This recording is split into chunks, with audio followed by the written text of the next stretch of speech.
Askreddit Reddit, what are your unforgettably creepy moments when you were a kid? When I was in primary school, 6 or 7-year-old, while lined up waiting for the bus to arrive, one of my classmates who was tossing a ball up in the air and catching it missed the catch and ran after the ball and was struck by the bus that was coming to pick us up. The front wheel crushed her skull. This happened about 10 feet from me.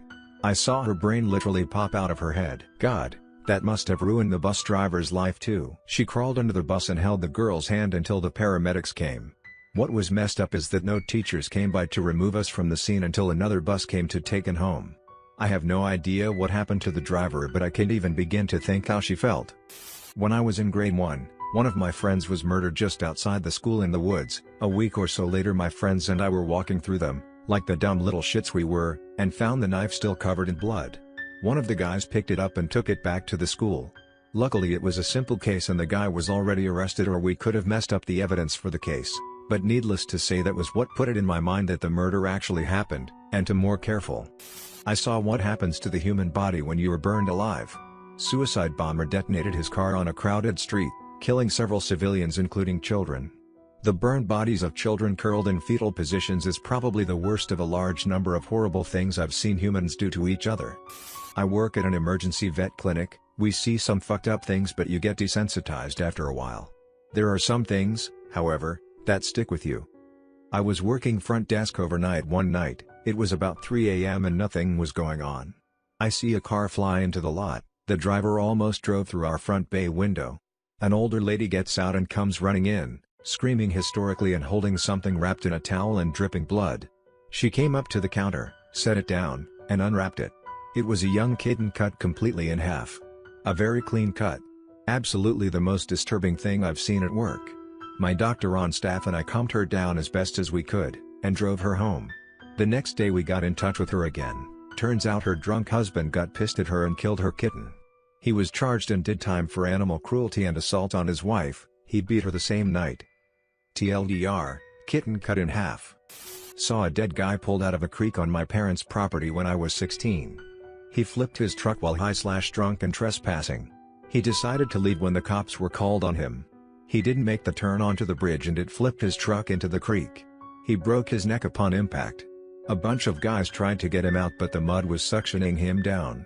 When the EMTs and police showed up, they got him out, but he was bloated and white by that time. They put him on the rescue sled to pull him up the bank. His bloated, white head was bobbing because of his broken neck. That image is burned into my brain. I grew up near San Francisco, and for my 5th birthday I wanted to walk the Golden Gate Bridge for the first time. About halfway through, a guy climbed over the guide rail and jumped. I had no idea what it meant at that age, but I still remember almost everything about that day. Where we had parked, what I was wearing, the weather, everything. My grandma ended up picking up his wallet he left for someone to find and turning it into the police. It was still warm from being in his pocket. Wow. You know, the SF Gate stopped reporting how many jumpers per year decades ago because people were trying to be the 500th, 1000th, etc. I don't know if this would be too difficult for you to watch, but there is a really well done documentary about people who jumped from Golden Gate called The Bridge. When I was 12 years old, my friends and I were riding our bikes through some woods down an old dirt road that wasn't much used anymore. I decided it would be cool for me to go off-road and rode off the road into the forest. I got about 50 feet before I got disoriented and started going towards the creek, which was in a dell down a steep hill from there. Something else I didn't know. So I crashed down the hill and hit this huge boulder collection before coming to a rest. While I was sitting there, off towards the road, I could hear my friends calling to me, so I knew which way to go. I started over towards their voices and saw a super old rusted out car. I was a huge license plate collector back then, and finding rusted out cars in the woods was not that odd of an occurrence, so I went to see if I could harvest the license plate. When I got there, I saw there were bones in the front seat and a pile of rags. It was full-on Raiders of the Lost Ark with a skeleton on a pike kind of thing. I screamed like a little girl and got the hell out of there. I told my parents later, who called the police, and after some investigation determined that the man had disappeared during a blizzard in the late 50s and was never heard from again. I met his widow and children and won an award from the town. I'll never forget that feeling, creepy as hell. Indirectly, having to handle my mother's corpse until the ambulance arrived to pronounce her dead. It was unpleasant, obviously, in and of itself, seeing that rigor mortis had set in and the chest compressions were clearly a futile effort, but that's not the thing that gets me. What gets me is that every so often I rub my arms when they're cold and the skin feels just enough like her body that I'm taken back in an instant. No warning. No consistency. It gets unpleasant in winter. I'm sorry, love. In my head, I just held you. I was made for this thread. When I was 8, me and my best friend found a corpse in a forest. It was almost completely decomposed. When I was 12, I moved to California, and saw more gang violence in 2 months than in a season of The Sopranos. When I was 14, I watched my cousin's wife, and mother of his daughter, put a bullet in her head, when I was sitting literally 4 feet away from her. This is the only one that ends well, as my cousin is now engaged and happier than ever. Also 14, I went to visit my older brother in Sweden, and walked in on him cradling the corpse of his girlfriend, murdered by drug dealers in their apartment. The most painful part was watching him, a 6'4" hulk of a man, scream like a goddamn banshee with tears streaming down his face. I would later see the people responsible for her death hanged in an abandoned warehouse. The cousin from the previous story was involved in, if not responsible for, this. Then finally, when I was 15, my best friend, and drug dealer fiancée got pregnant. It wasn't his. They broke up, he lost it, began dating a stripper. She invited all her stripper friends over, and I ended up locked in a bathroom for 18 hours with one of them, with enough heroin to kill a horse in my veins. She cut her own throat about 8 or 9 hours into the ordeal. This one has a happy ending too, though. A few months later, my friend's fiancée came back into his life. Turns out it was a huge misunderstanding, and the child was in fact his. She never cheated on him. Paternity tests were run so it is verified. TL, doctor dead body, gang violence, dead cousin-in-law, brother's dead girlfriend, locked in bathroom with dead prostitute for 18 hours. I bring death wherever I go. Lake Erie in Ohio, my family and I were swimming in it as it was the closest thing to a beach we had. I felt something touch my leg and I just assumed it was seaweed or a fish. Then my stepfather felt something touch his leg. I was underwater briefly when he felt it touch him. He looked at me when I came up and his eyes were wide and afraid. He asked me if it was me and I assured him it wasn't. At that moment he realized it was a body. He was holding my 3-year-old little brother, his son. We were maybe 4 feet deep at the time and I was struggling to swim and was maybe still 8 to 10 feet away from him.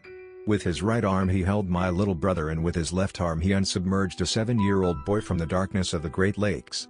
He had faced my little brother away so he wasn't subjected to the sight of the dead boy. He carried them both about 30 to 40 feet shore before screaming for my mother to come and take my little brother. It was horrific. Moments later the boy's family is running towards us and I will never forget the screams of the mother who had left responsibility with her 17-year-old son to take care of his little brother. There was a nearby nurse who tried to perform CPR to no avail. His brother lost sight of him only 15 minutes earlier. His mother started beating the shit out of him while she was crying and screaming in Spanish. It was in the newspaper and although it matters little the lifeguards on the beach were given full credit for recovering the boy, my stepfather was not mentioned. I was 13 on that day and will never forget the little boy or the sounds of his mother. Just writing this made my eyes swell. Additional information, it was Mentor on the lake and it happened in the summer of 99 or 00. The last name was Latino. I have been trying to find the article on Google but I can't. I would really appreciate it if anybody could locate it. My mother no longer has the newspaper article. Thanks for the consolation. I wish the mother could receive these kind words.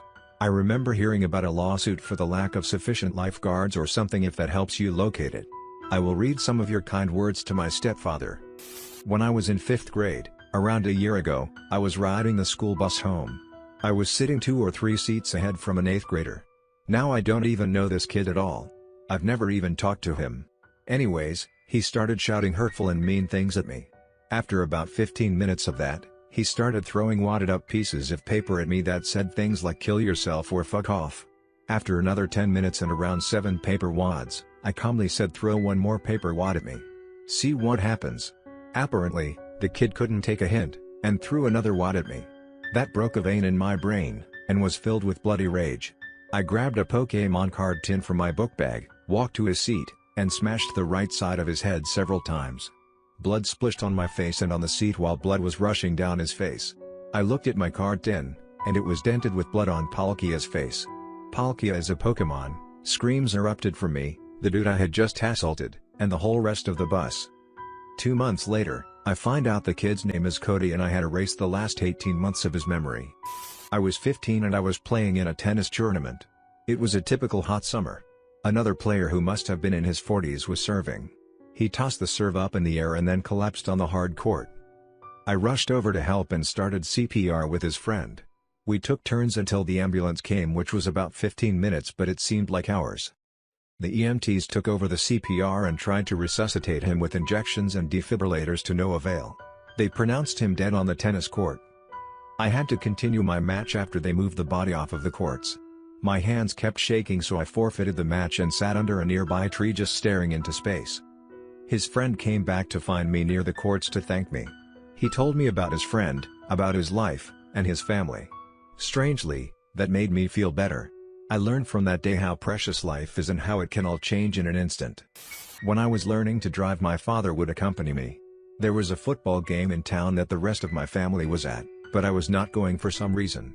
On my way home, and into my neighborhood, fairly large neighborhood, we went past a plain white van that was off. It turned on and followed us all the way to the road that my house is on. It went to the cul-de-sac. My father took the truck to the game, leaving no vehicles in the parking area and myself alone at home. That white van decided to pull into my driveway, so I ran into my father's closet, grabbed the 16-gauge shotgun, 2 shells, and walked out onto my front porch with it drawn at the van. That van went into reverse and backed out of my driveway faster than it came in. It was a very strange experience, and I sat on my porch for a good 30 minutes before going back inside for the night. TL, Doctor, plain white van followed me home. Thank you all magnificent people. Leave your own comment and stories below. If you enjoy the video, considering subscribe. I public video every day. Until then, check out my other video.